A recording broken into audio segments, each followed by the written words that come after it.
loading snacks. What's going on, everybody?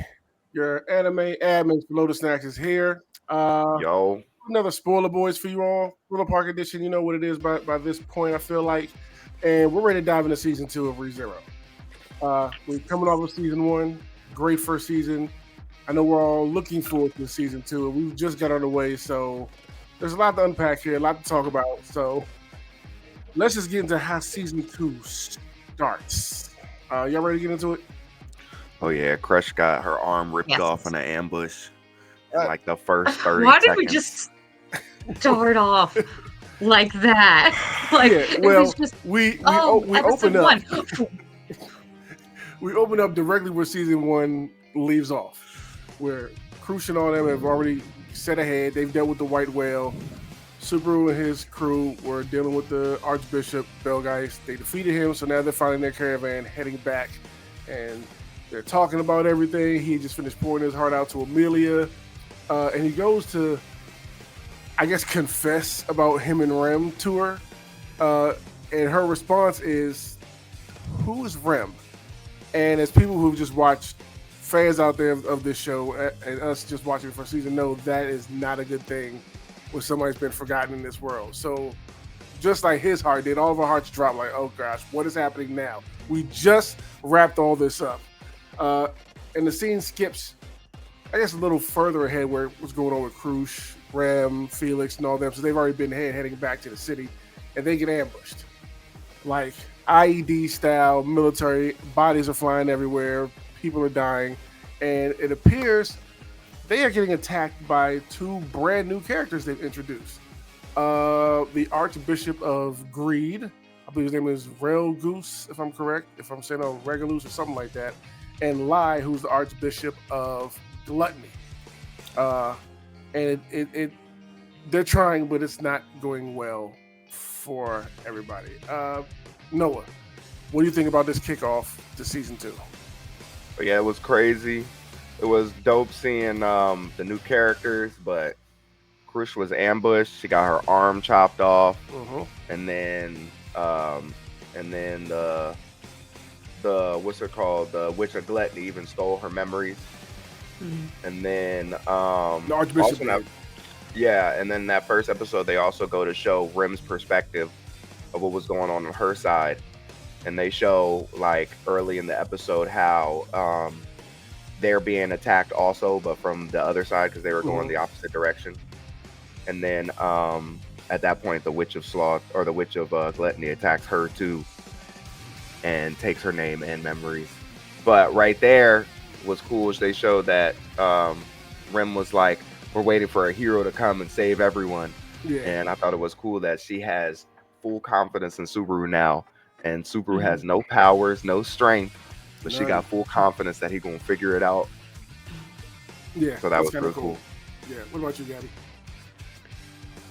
I mean, it was a great start. It was unexpected to just jump right into it, especially with what happened. I loved seeing, those two new characters. They have really good designs, so I'm excited to see go into this. I know you guys had mentioned that there was a lot of new characters that are going to be in here, so to get two new ones right off the bat, I was like, okay, we're just jumping in full force. We're just going for it. Yeah. I love seeing Rem fight. She's always really cool. She's got cool powers. I love seeing her with Horn, where she's badass with the mace. Can't do that. But seeing her up against Gluttony and Greed, those two archbishops, was interesting, especially seeing how easily they took down Crush with all the power that, she's not the strongest one in the world, but she's really high up there. So you don't mess with her. And like if she's easily taken down, what is Rem gonna do? And then we fast forward to the castle, and that's when everything hits, and then Subaru's action's just like, oh gosh. Yeah. What now? And then they introduced another character right there too. They introduced Frederica.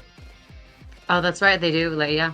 And then they get back to the mansion after all that. Frederica, who is the voice actor of Uzo from One Piece Red. Added to Roswell's mansion. Yes. Well, not newest maid. She was around before Subaru was there. And she left. Or something. Right. But then she's picking up the slack because Rem is in a coma. Yeah. and no one remembers her. But I do like the added detail of when like Frederica sees Rem for the first time. It's like, or was it Frederica or was it? No, it was Frederica. Say, I can tell that she's Rem's sister, obviously from her look, but I can't remember anything. And you're saying that she is. I can see the resemblance. So she knows.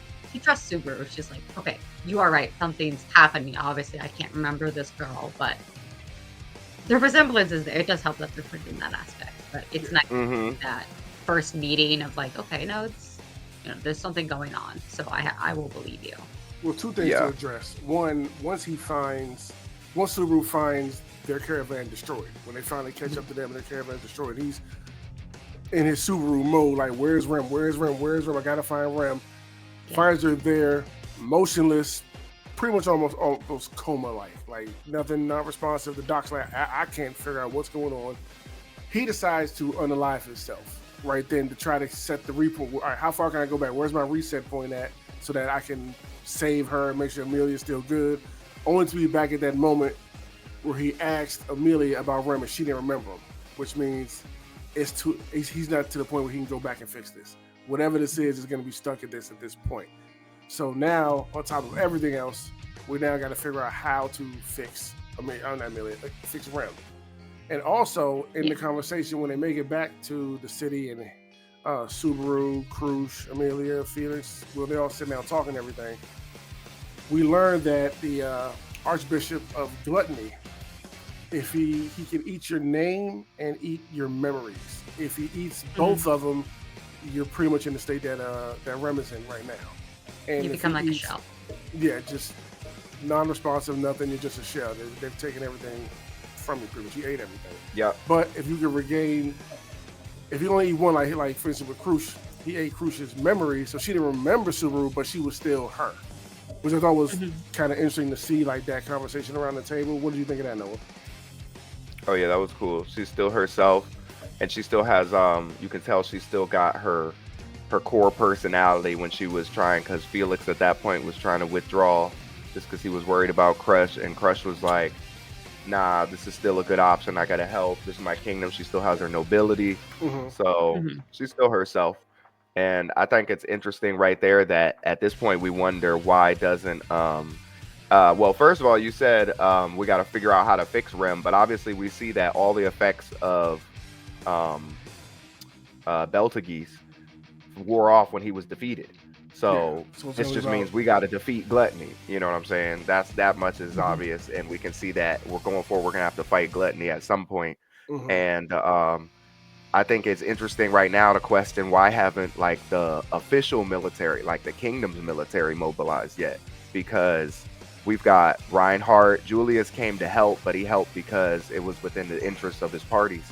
But they have whole night teams, and really. I think they haven't gotten back yet. I think that's why. I think at that time when they got attacked, it just got. There's magic and birds. Somebody knows. Somebody knows in the kingdom. I'm not saying that. I'm not saying now they don't know. Yeah, but like at that moment, it was happening all too fast or whatever. But now after them sitting down, fighting the white whale for a beast that's been rampaging for 400 years, it's like at some point the main kingdom should have gotten involved. And Julius came out. He hasn't said anything to anyone. People could be wondering, where is Julius? He's a classified knight.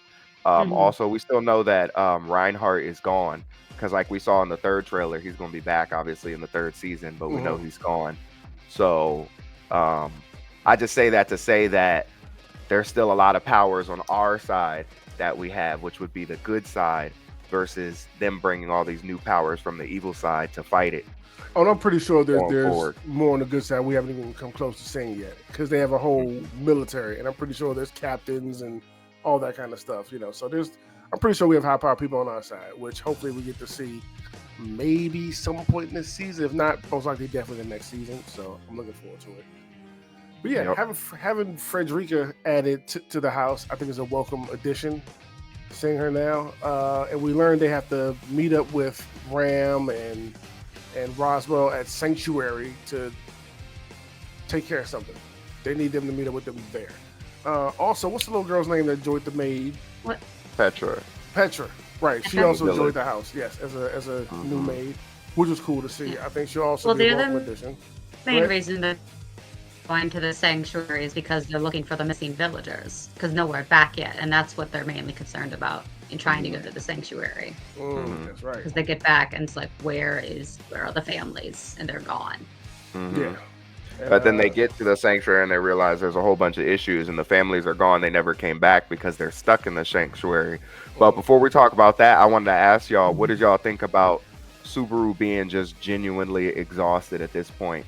And like, usually when Subaru's at this point, he's crashing out. You know what I'm saying? He's either ready to kill himself or he's ready to completely give up and mind broken, or he's doing something illogical.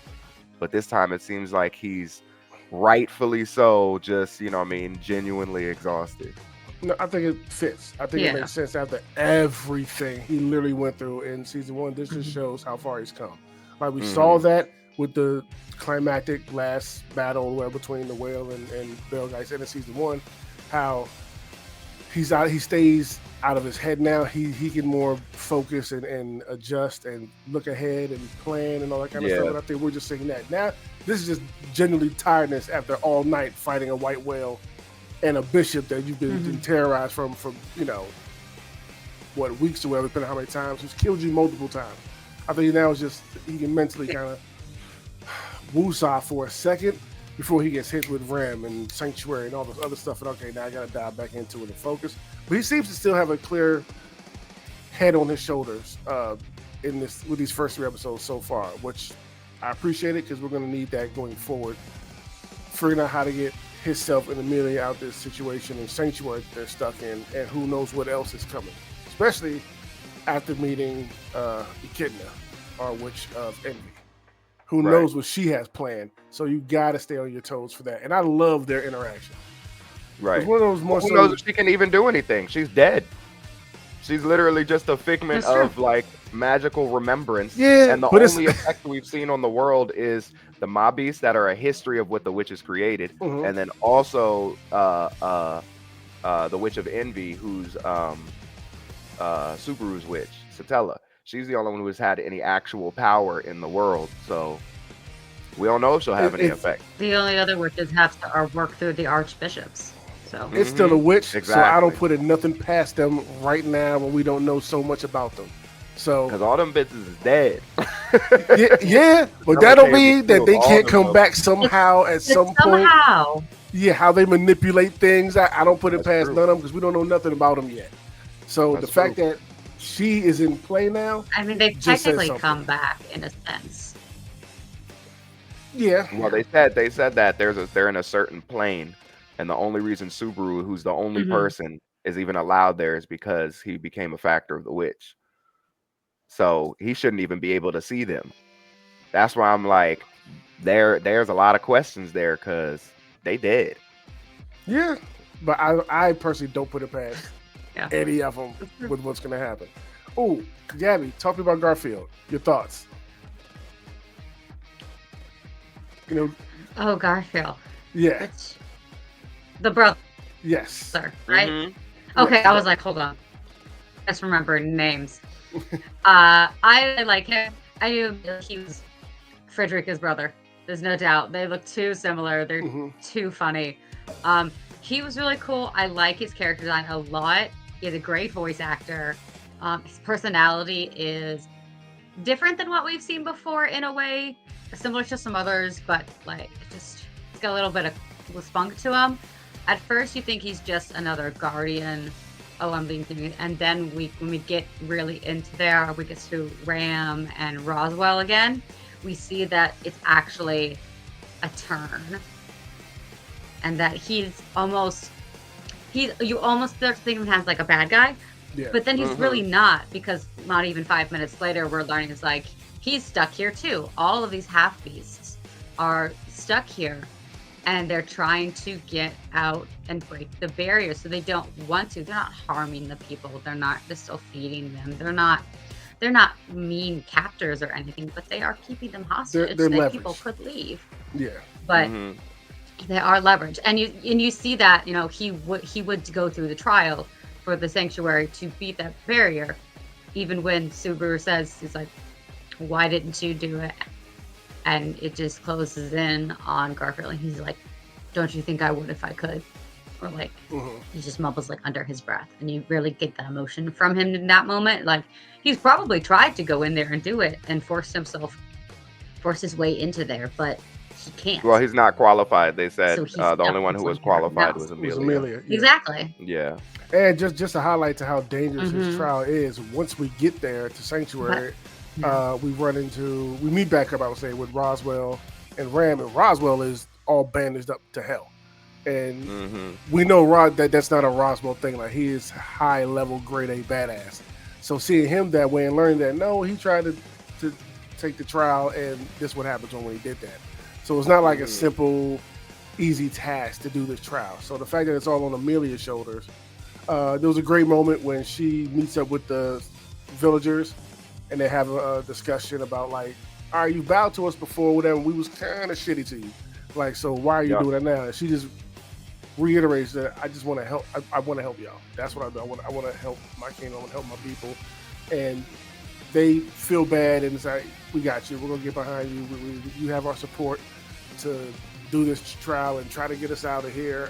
And another really great moment was when Subaru met up with Ram, and he was trying to find a way to. Does she know her sister? Not knowing how to approach it. Amelia kind of backing him up and steering the conversation in a different way. Like, I know you can do it. I got you. Just seeing their bond grow. Amelia is such wifey material, bro. Yeah.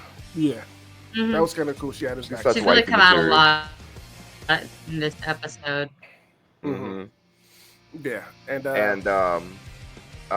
what's it called? Just before Amelia tries the trial at the beginning of episode 3. She asked Subaru for one of his little cheers one more time, and you can tell that like before she kind of like what she felt about Subaru was a little confusing in the first season because you as a viewer are kind of like, does she actually like Subaru, or does she appreciate him just as like, you know what I mean, just sort of a support system who's like doing these things that are like little meticulous things that she really couldn't do herself. But Subaru completely looks at her as like family and love at the same time. But now you can just kind of see that she's genuinely looking for his support a little bit more as a true friend. And I'm assuming eventually a lover, but you can tell she doesn't really understand that right now. I feel you. I think she was conflicted for most of the first season on both of those things. It's not until the end when Subaru just lets it all out and admits to her, like, I love the hell out of you. I'm always going to be here for you. Your family. Well, yeah, she hates herself because everyone else has hated her. And we saw in the movie that she had to live in the damn forest and like force people to stay away from her because her power would be so strong or whatever. It's just because of how she looks. Yeah. You know, but I also think she genuinely doesn't know about love feelings. That's what I think. So I think that's part of it too. She'll navigate herself, I feel like, through this season. At least she's looking at Subaru's love as like, I love you like a friend, not I'm in love with you. Yeah, not in a romantic. He's in love with her. Yeah. I completely get that. Yeah. Yes. Very much so. At the end of this episode, she goes in to take the trial, but as soon as she gets in, like the temple lights up. Like when you've been accepted, you can walk into it and go start the trial. But once she gets in, like the lights go out, and Garfield and everybody kind of starts freaking out. Like that's not supposed to happen until it's over. Like that's wrong. And Subaru, being Subaru, full steam ahead, runs over there, and it reacts to him, and everything lights up again, and he's allowed to take the trial. Of course, he doesn't care. If that's where Amelia is, I'm going in there to save my girl. End the story. And he gets thrown in there too, only to wake up back home at his house with his father waking him up from sleep by doing a frog splash on him in the bed. So excited to meet his dad. Yeah. So but what's the trial? We don't know what the trial is. So no, this could be the trial right there. Well, right before when he was passing out, it said there's a voice that said something about you have to overcome your past. Yeah. Or something about so the trial's that. probably gonna be like facing some trauma in the past or something like that. That's what makes the most sense to me as well. Yeah, no, that he's got to go face. And if we know Amelia, it just sets the story up well because Amelia has clearly an insane amount of trauma.